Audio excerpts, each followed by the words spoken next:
What's up guys? Welcome back sa aking YouTube channel. Kung gusto nyong matuto regarding coins at banknotes, click nyo na guys yung subscribe button at saka notification bell para updated po kayo sa mga videos na i-upload ko. So ngayon guys, pag-usapan natin itong isang foreign coin which is 100 won, South Korean won. No? So itong coin na ito guys, marahil may iba sa inyo, may mga hawak po na ganito. Mostly kasi naman ang mga ganito guys is galing sa mga OFW, no? Itong mga ganito. Kaya napapadpad po dito sa atin. Ngayon, itong 101 na to is around 4 pesos po. So, ang inisip kasi ng iba guys is itong mga ganitong coins, although wala silang idea syempre, is mga common coin lang po ito. Which is nga, sabi ko, is minsan is galing sa mga ano, sa mga OFW. Kaya napapadpad sila dito. So, itong coin na ito guys ay standard circulating coin. Ayan, wala rin siyang precious metal gawa sa copper nickel. And then, may weight po na 5.42 gram. So, ganito po yung itsura niya guys. For sure, yung iba sa inyo, nakakita or possible na meron kayong hawak na ganito. So, itong mga coin na ito guys is parang same lang nung mga ano natin, mga nagsisirculate natin noon dito. Yung mga tamaraw, yung mga 2 piso na buko. So, standard circulating coin siya. And, napaka-common din niya guys kasi napakaraming mintage po nito sa iba't ibang year.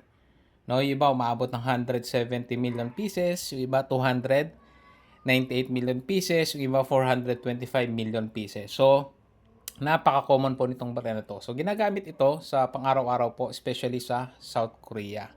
Ngayon, nagkakaroon siya ng something na or additional value pagka ganito pong meron na siyang presentation or kasama po siya sa mga blister pack which is parang souvenir or collector's item. At the same time, yung ibang klase po is mga proof. Ayan, mga ganitong souvenir po. Same lang naman po yan sa mga ginagawa po sa mga common coins natin. Parang mga ganito po.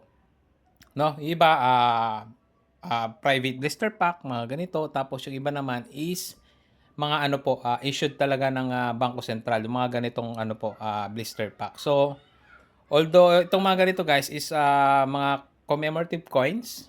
Tapos, and then yung iba naman, mga common, yung mga private blister pack. But generally speaking guys, itong 100 won is a very common standard circulating coin, especially sa South Korea. So, face value lang po. At the same time, dito kasi sa atin guys, wala naman nagpapalit ng mga ganito, no? Especially mga coins galing sa ibang bansa.